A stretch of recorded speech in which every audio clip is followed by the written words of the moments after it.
मराठा आरक्षणासाठी मराठ्यांचा मुंबईत एल्गार, राज्यभरातून कार्यकर्ते मुंबईत दाखल झालेत। आरक्षण घेतल्याशिवाय माघारी परतणार नाही, मराठा कार्यकर्त्यांनी हा निर्धार केलाय। पुणे मुंबई महामार्गावर मराठा स्वयंसेवकांशी संवाद साधलाय आमचे प्रतिनिधी विजय चिडेनी।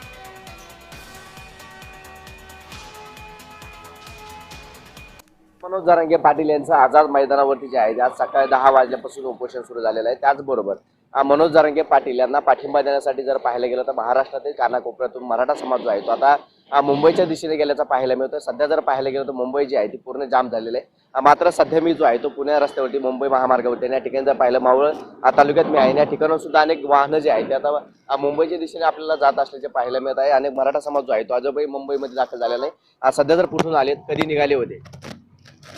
आम्ही माझं नाव आहे शारा मागळे। आम्ही शेवगाववरून निघालेलो आहे। काल दुपारी निघालो शेवगाववरून। आणि आदरणीय मनोज जरांगे पाटील त्यांना त्या परिसरामध्ये गोदाकाठचा ढाण्या वाघ म्हणतात।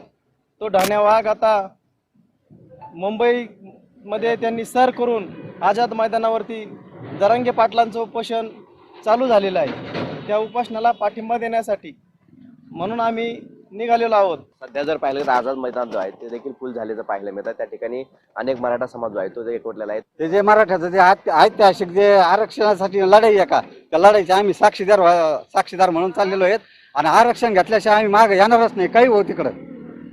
नक्कीच जर पाहिलं गेलं तर मराठा समाजाचे जे आहेत मनोज जरांगे पाटील जे म्हणतील ती दिशा जी आहे ती आता मराठा समाजाने ठरवल्याचं आपल्याला पाहायला मिळतं। कॅमेरामॅन राहुल चव्हाणसह विजय चिडे, मावळ।